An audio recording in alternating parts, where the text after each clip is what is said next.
Hi, I'm Rabbi Dror Chankin Gould. I'm one of the rabbis here at Anshe Emet Synagogue in Chicago, and I'm so glad to be here today to talk to you about how to prepare for the high holy days for Rosh Hashanah and Yom Kippur. Whether this is your first time or your fifth time, we're all getting in the mood and in the season, and we're happy to talk about what we could do to get in the swing of things. Is there anything I should do aside from attire and calling for tickets and making sure that I'm able to be present, that I can prepare before I come to the service?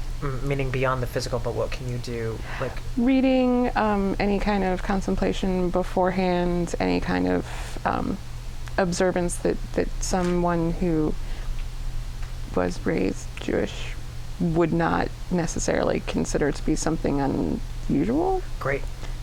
But that someone who's not would kind of wonder. No, I love that, because you're coming into, I think anyone would wonder, meaning you're coming into such an important moment in the Jewish calendar and in our own spiritual lives. So what can I do to be ready? Right.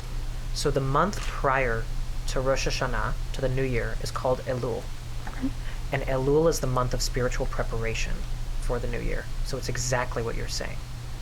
And some of the things that one might do in Elul, especially, one of the things we might do is called taking a cheshbon hanefesh, which means cheshbon is actually the word for check.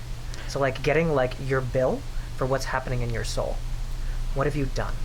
So this is time to, I like journaling.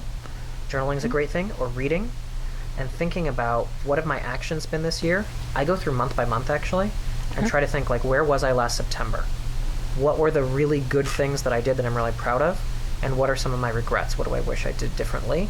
Or what do I wish I did that I didn't do? What do I wish I didn't do that I did? And I can kind of go through month by month and really think about that itinerary of what's happened in my spiritual life and in my actions and my words, and think that through. And I think Elul is a perfect time for that, because when you come into the new year, you want to come in with that space of saying, I've thought about what this means and where I've been and how I might be better.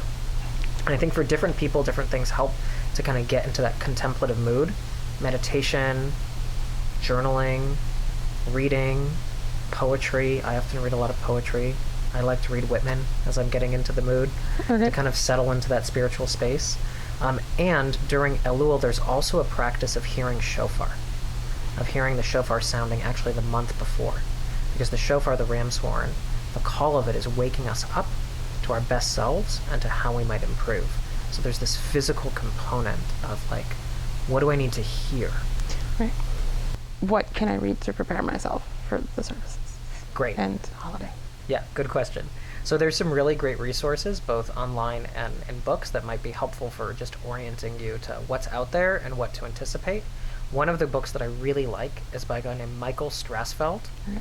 If you look up Michael Strassfeld's Calendar of the Jewish Year, his catalog, it's really helpful, and he goes through holiday by holiday and explains each one, the themes, the readings, all that's associated with it. And one of my favorite websites online is to go to myjewishlearning.com. If you look up Rosh Hashanah or Yom Kippur or High Holidays, there will be a series of articles there by different authors who are explaining all of the meanings and the layers and the symbols. So those might be some really helpful resources. Okay.